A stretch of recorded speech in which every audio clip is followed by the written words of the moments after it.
49 അധ്യായം 7 വാക്യം. ഏറ്റവും വെറുക്കപ്പെട്ടവനും ജനതകളാൽ നിന്ദിതനും ഭരണാധികാരികളുടെ ദാസനുമായവനോട്. അപ്പം ആ വ്യക്തിയുടെ അവസ്ഥ എഴുതിയിരിക്കുന്നത് നോക്കൂ. അതെങ്ങനെ എഴുതിയിരിക്കുന്നത്? ഏറ്റവും വെറുക്കപ്പെട്ടവനും ജനതകളാൽ നിന്ദിതനും. വെറുക്കപ്പെടുക, മറ്റുള്ളവരാൽ നിന്ദിതനാവുക എന്നൊക്കെ പറഞ്ഞാൽ അതൊത്തിരി വേദനാജനകമായ കാര്യമാണ്. പലരും ഇതേപോലെയുള്ള അനുഭവങ്ങളിലൂടെ കടന്നുപോയിട്ടുണ്ട്. നിങ്ങൾ വെറുക്കപ്പെട്ടവരാണോ?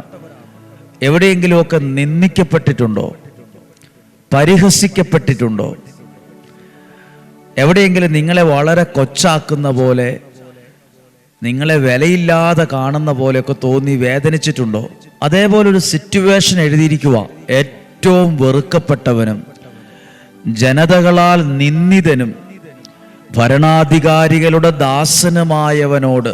അങ്ങനെയുള്ള ഒരാളോട്, അങ്ങനെയുള്ളൊരു വ്യക്തിയോട് ഇസ്രായേലിൻ്റെ പരിശുദ്ധനും വിമോചകനുമായ കർത്താവ് അരുളി ചെയ്തിരിക്കുന്നു.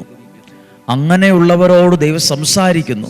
എന്തിൻ്റെ പേരിലാണ് നിങ്ങൾ പരിഹസിക്കപ്പെട്ടത്, കളിയാക്കപ്പെട്ടത്? ചിലപ്പോൾ സൗന്ദര്യമില്ലാത്തതിൻ്റെ പേരിൽ, പണം കുറഞ്ഞതിൻ്റെ പേരിൽ, വീട് ചെറുതായതിൻ്റെ പേരിൽ, വിദ്യാഭ്യാസം കുറഞ്ഞതിൻ്റെ പേരിൽ, എല്ലാവരുടെയും ഒപ്പം നിൽക്കാനുള്ള കാര്യങ്ങളൊന്നും ഇല്ലാത്തതിൻ്റെ പേരിൽ, അങ്ങനെ ഓരോരോ കാര്യങ്ങളുടെ പേരിൽ പലരും വല്ലാതെ വേദനിച്ചവരുണ്ട്, തകർന്നു പോയവരുണ്ട്. എനിക്ക് എത്താൻ പറ്റിയില്ലല്ലോ, എനിക്ക് ആകാൻ പറ്റിയില്ലല്ലോ, എനിക്ക് അവിടെ ഇന്നതുപോലൊന്ന് ജോലി ചെയ്യാൻ പറ്റിയില്ലല്ലോ, എനിക്കൊന്ന് പോകാൻ ഒത്തില്ലല്ലോ, എന്നെക്കൊണ്ട് ആ സമയത്ത് അതിനെക്കൊണ്ട് ആയില്ലല്ലോ. പല കാരണങ്ങളാൽ അങ്ങനെ എണ്ണി പറയാനാണെങ്കിൽ കുറച്ച് മിനിറ്റുകൾ പറയാനുണ്ട്. ഓരോരോ വിഷമങ്ങൾ, സങ്കടങ്ങൾ ഓരോരുത്തർക്കും വ്യത്യസ്തമാണല്ലോ. പക്ഷെ അങ്ങനെയുള്ളവരോട് ദൈവം സംസാരിക്കുന്നു. എന്താ സംസാരിച്ചെന്ന് എഴുതിയിട്ടുണ്ട്. നിന്നെ തെരഞ്ഞെടുത്ത ഇസ്രായേലിന്റെ പരിശുദ്ധനും, നിന്നെ തെരഞ്ഞെടുത്ത ദൈവം പരിശുദ്ധനും വിശ്വസ്തനുമായ കർത്താവ് നിമിത്തം രാജാക്കന്മാർ നിന്നെ കാണുമ്പോൾ എഴുന്നേൽക്കുകയും പ്രഭുക്കന്മാർ നിന്റെ മുമ്പിൽ സാഷ്ടാംഗം പ്രണമിക്കുകയും ചെയ്യും. നിന്റെ അവസ്ഥയ്ക്ക് ഭയങ്കരമായ മാറ്റം ഉണ്ടാവും. ഇന്നത്തെ സാഹചര്യം ചിന്തിക്കാൻ പറ്റാത്ത വിധത്തിൽ മാറും. ആ എഴുതിയിരിക്കുന്നു നോക്ക്. ഇസ്രായേലിന്റെ പരിശുദ്ധനും വിശ്വസ്തനുമായ കർത്താവ് നിമിത്തം. ആ കാരണത്താൽ, ഓരോ ദിവസവും വചനം കേൾക്കുന്ന ആ കാരണത്താൽ, ആ ഒരു നിമിത്തം, ആ ഒരു നിയോഗത്താൽ സാഹചര്യങ്ങൾ മാറും.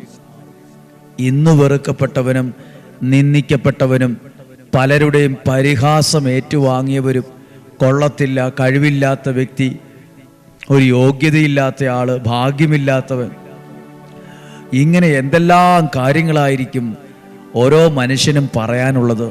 ഒരുപാട് സഹിച്ചിട്ടുണ്ട് ഞാൻ, ഒരുപാട് വേദനിച്ചിട്ടുണ്ട് ഞാൻ എന്നൊക്കെ പറഞ്ഞു തുടങ്ങുന്നവരുണ്ട്. അങ്ങനെയുള്ളവരോട് ഇസ്രായേലിന്റെ പരിശുദ്ധനും വിശ്വസ്തനുമായ കർത്താവ് അരുളി ചെയ്യുന്ന കാര്യമാണ്. കർത്താവ് നിമിത്തം, കഴിവ് നിമിത്തമല്ല, ബുദ്ധി നിമിത്തമല്ല, ദൈവാനുഗ്രഹം നിമിത്തം, ഓരോ ദിവസവും വചനം കേട്ട് പ്രാർത്ഥിക്കുന്നത് നിമിത്തം, ആ കാരണത്താൽ രാജാക്കന്മാർ പോലും നിന്നെ കാണുമ്പോൾ എഴുന്നേൽക്കുന്ന ഒരു കാലം വരും.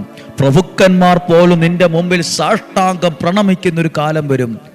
ചിന്തിക്കുന്നതിനേക്കാൾ അപ്പുറത്ത് നിന്നെ എത്തിക്കാൻ, നിന്നെ അനുഗ്രഹമുള്ള ഒരാളാക്കാൻ, അത്ഭുതമായ നിലയിൽ നിലനിർത്താൻ ഇസ്രായേലിന്റെ പരിശുദ്ധനായ ദൈവമായ കർത്താവിന് ഇന്നും സാധിക്കും. നിങ്ങൾക്കതിനകത്ത് ഏറ്റവും പ്രാധാന്യത്തോടെ കാണുന്ന വാക്കേതാണ്? കർത്താവ് നിമിത്തം. നിങ്ങൾ ഓരോരുത്തരും വചനം കേൾക്കുമ്പോൾ ഓർക്കും, ഇതൊക്കെ കേട്ടിട്ട് എന്താ കാര്യം? ഈ വചനം നിമിത്തം, ഈ വചനത്തിലൂടെ കിട്ടുന്ന അനുഗ്രഹം നിമിത്തം നാളുകളിൽ നിങ്ങൾ അധികമായി അനുഗ്രഹിക്കപ്പെടും, അധികമായി അനുഗ്രഹിക്കപ്പെടും. കർത്താവ് നിമിത്തം, കഴിവ് നിമിത്തം, സ്വാധീന നിമിത്തം, ബുദ്ധി നിമിത്തം എന്നൊന്നും അല്ല എഴുതിയിരിക്കുന്നത്. കർത്താവ് നിമിത്തം, ആ അനുഗ്രഹം നിമിത്തം. അതാണ് നിമിത്തമായി തീരേണ്ടത്. അതാണ് നിമിത്തമായി നിങ്ങളിൽ മാറേണ്ടത്. അതാണ് നിമിത്തമായി മാറുന്നത്. കർത്താവ് നിമിത്തം. ഒരുപാട് ദൈവാനുഗ്രഹം ഉണ്ടാകട്ടെ ഈ വചനത്തിലൂടെ. ഇന്ന് ബുധനാഴ്ചയാണ്. നാളെ കഴിഞ്ഞും ഈ ആലയത്തിൽ പ്രാർത്ഥന